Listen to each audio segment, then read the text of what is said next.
Stage pushed. Engine arm is Ascent. Okay, I'm going to get the Pro. 99, proceeded. 3, 2, 1. Ignition. Right away, Houston. Vector grid. Ag thought. Pitch over. Roger, you have good thrust.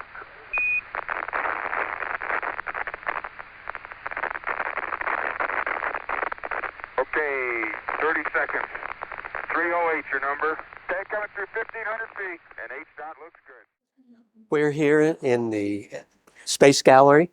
I'm going to be talking about the lunar module Ascent stage engine. The one we have here in the museum is real. It's just never was used. And most people, when they look at this, think I'm talking only about the nozzle, because that's what it looks like. And indeed, this is the nozzle. But this actually is the engine.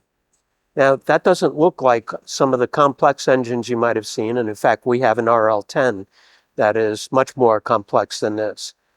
But you have to remember, these were engines that were on board the spacecraft, and so needed to be light and needed to be absolutely reliable. That is, fired every single time they needed it, or we would have left astronauts on the moon.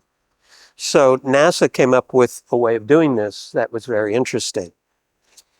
They took a different type of rocket fuel called aerosine, which is a mixture of hydrazine and asymmetric dimethylhydrazine. That's a 1-to-1 solution, and it's a very volatile rocket fuel. And then they used an oxidizer that was very vigorous called nitrogen tetroxide, which means that there were 5 oxygen atoms for every molecule instead of just the usual 2 atoms of oxygen for every molecule, like on regular O2. So it was a very vigorous oxidizer. When the two meet, they are so vigorous and give off so much heat from the reaction that it self-ignites the fuel. So you don't need any kind of flame or an igniter or anything like that. You don't need any pumps. The tanks were simply pressurized with helium gas to just push out the fluid into the combustion chamber.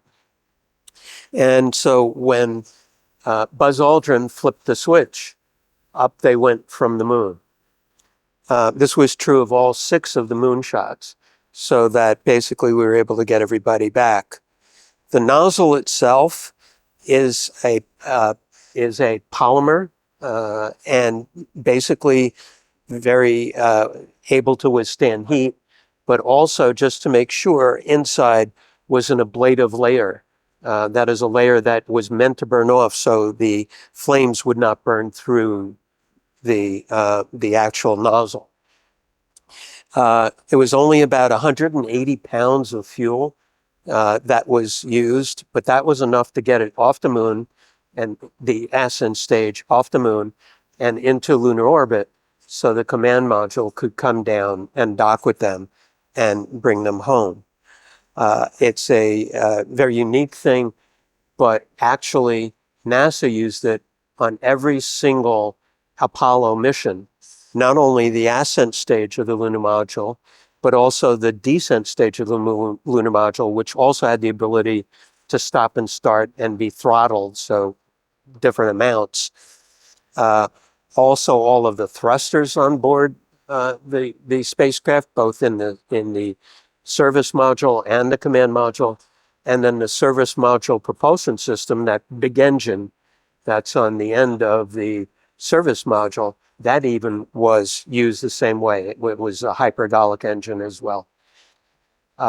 If you're interested in the museum, please come and visit us. It's the San Diego Air and Space Museum. See ya.